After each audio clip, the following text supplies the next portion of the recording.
Hi, my name is May, pronounced like the month, and I've been gone from YouTube for probably half a year. I have no particular reason why I left. You know, I work a full-time job. I am afraid of failure, as I said in my last couple videos. And I've been dealing with a lot of life stuff. As most of you know, I've gone sober. I've been sober for probably 36 days now, so a little over the month.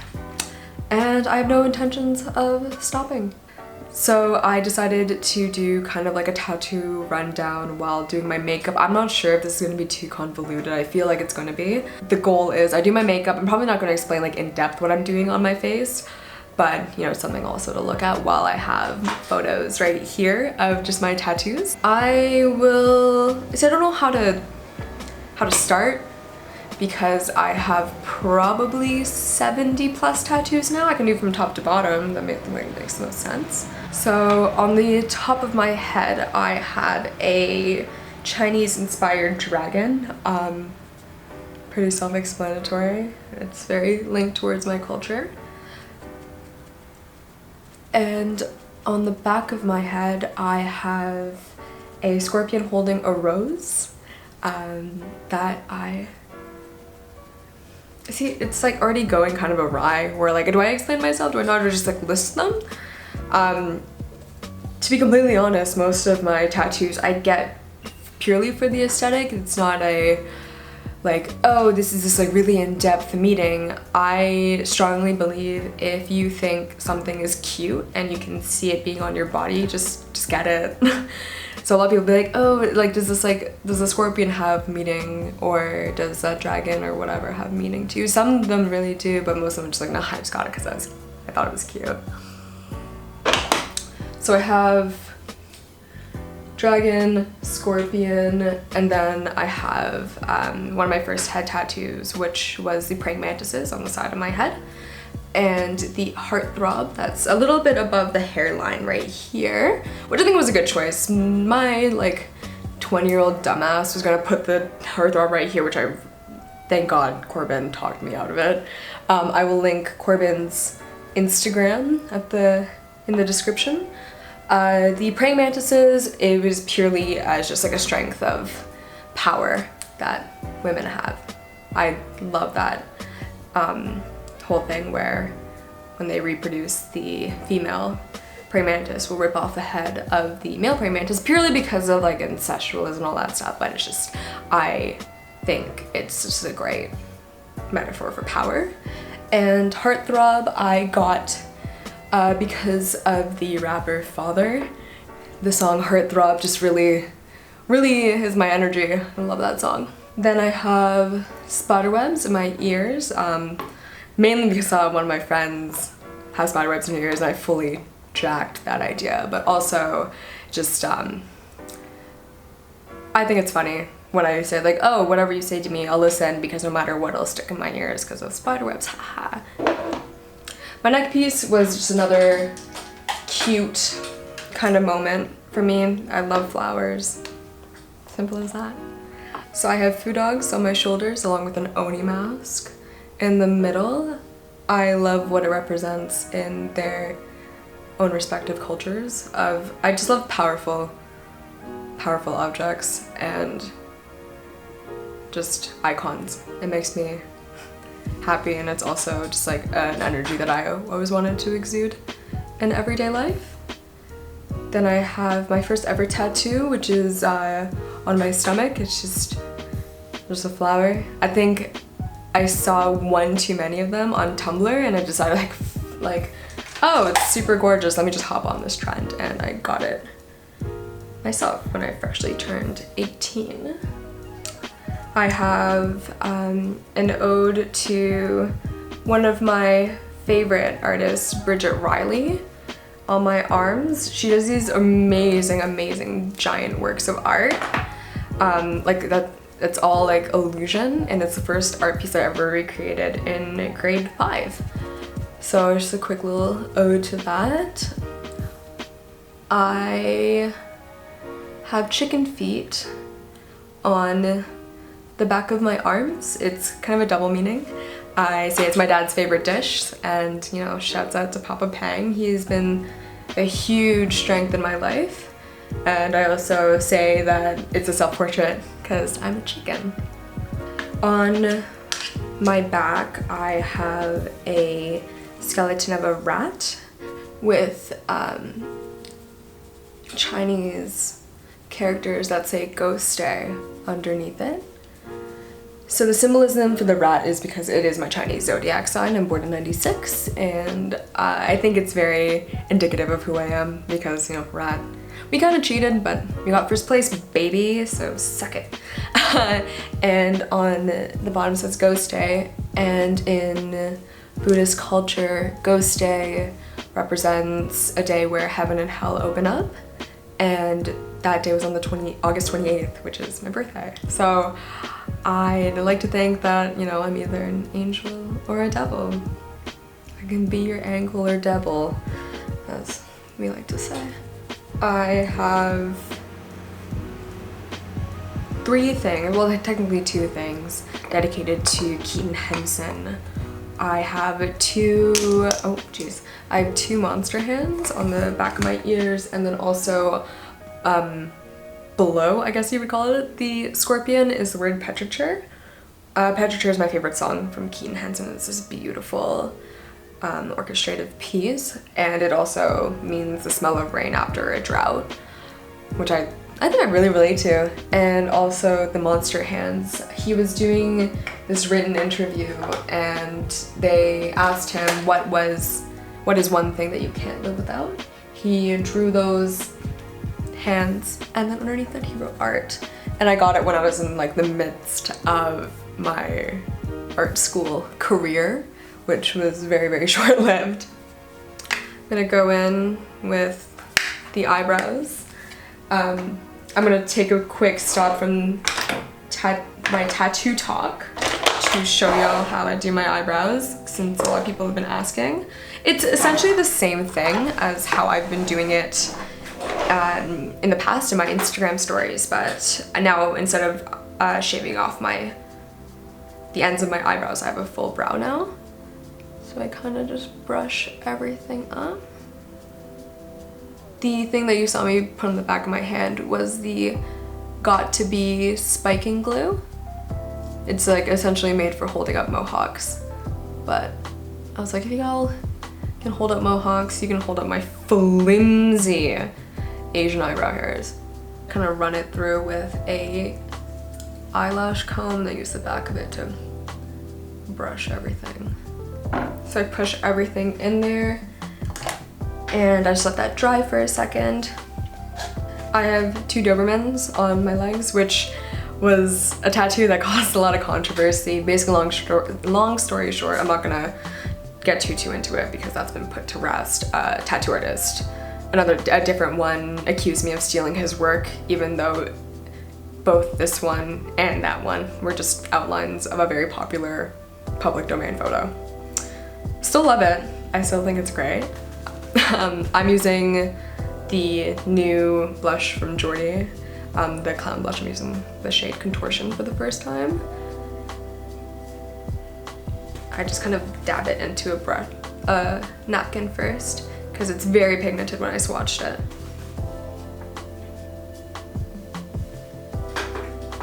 And if it's a little bit too pigmented, I just take the brush that I used my setting powder with, and I just go like that.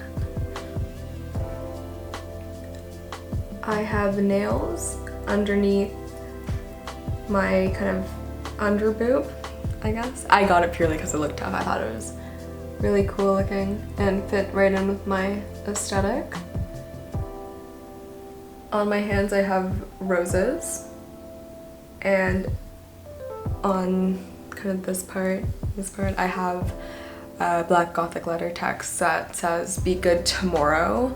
I got those tattoos in the midst of me having a slight drinking problem. I always said, "Oh, I'll be good tomorrow," and it, you know, it is a constant reminder. Just like, okay, I'll be good tomorrow, but now your girl's gotta be good. I'm 23 now.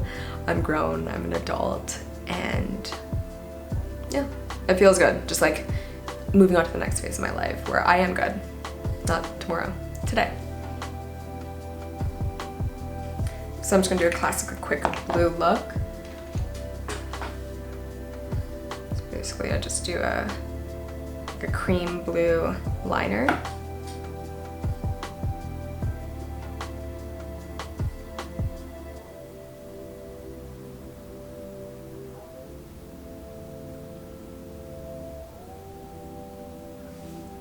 Just making the dumbest faces while I do this. I want to lighten it up a bit, so I'm going to use the Sugar Pill light blue shade. I think it's called Hypnotic. Don't quote me on it.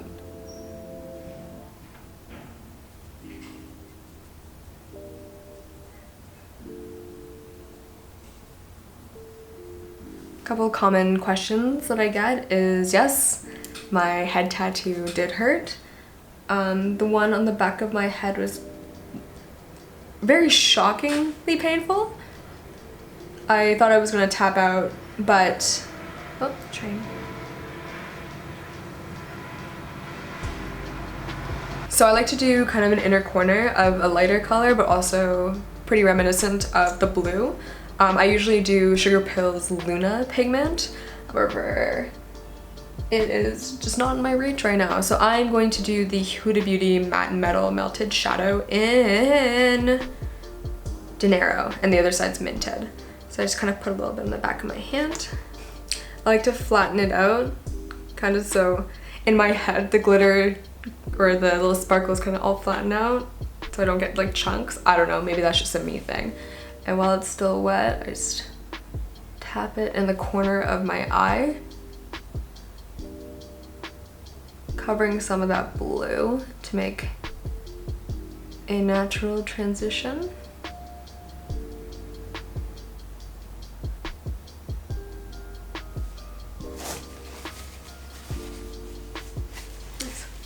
So I'm gonna put on my liner and my lashes and a lip, because I'm just gonna probably do a nude lip, and I will come back and tell you about my most controversial tattoo, and I'll explain it, finally. I know everyone's been asking. I'm sorry if you keep on hearing my phone vibrate. I'm just a really popular gal. No, it's my dad. So yeah, I'll be right back.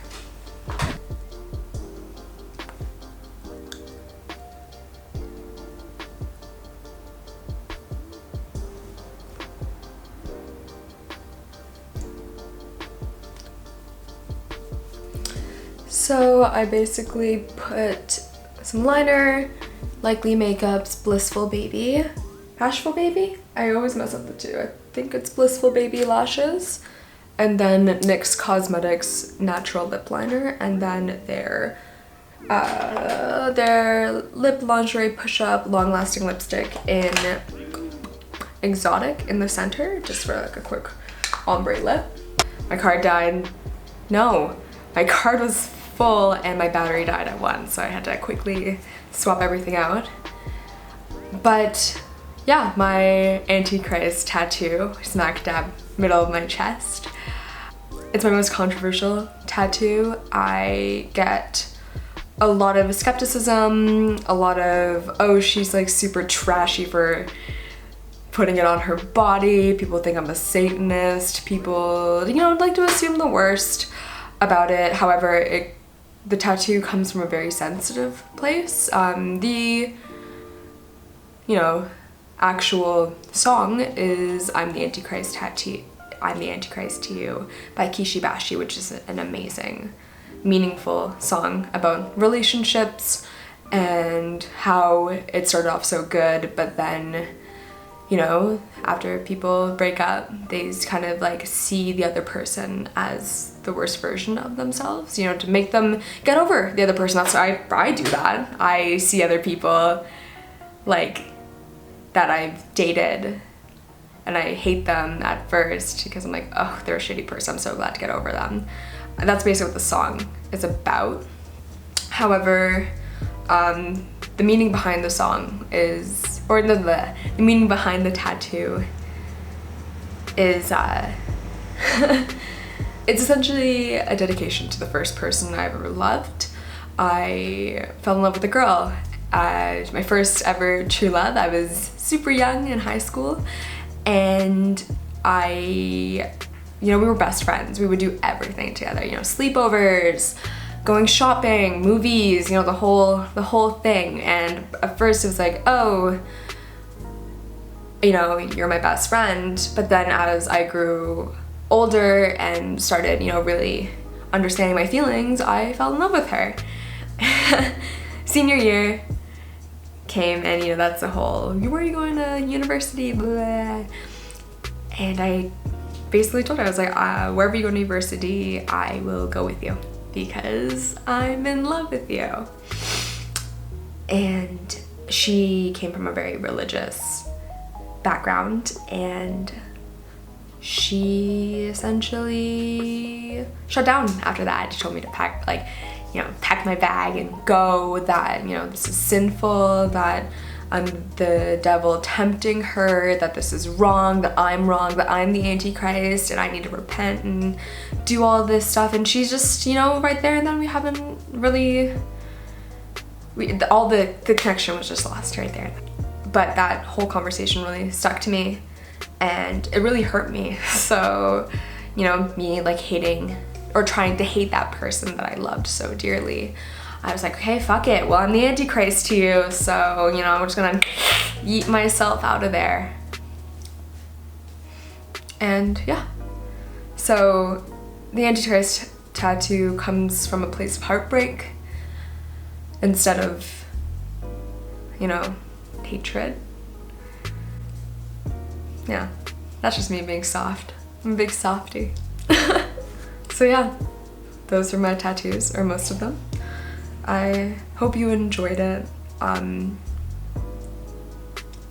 really, it's tough being vulnerable, especially, and I don't really talk to a lot of people, I don't talk about my feelings with a lot of people, and regardless, a camera, it's really hard to talk to a camera, because I'm like, are you receptive to this? Are you not receptive to this? Please tell me if I said something wrong. But it's just, me sitting here with my wheezing cat talking about my tattoos and doing my makeup. 2 birds with 1 stone, baby.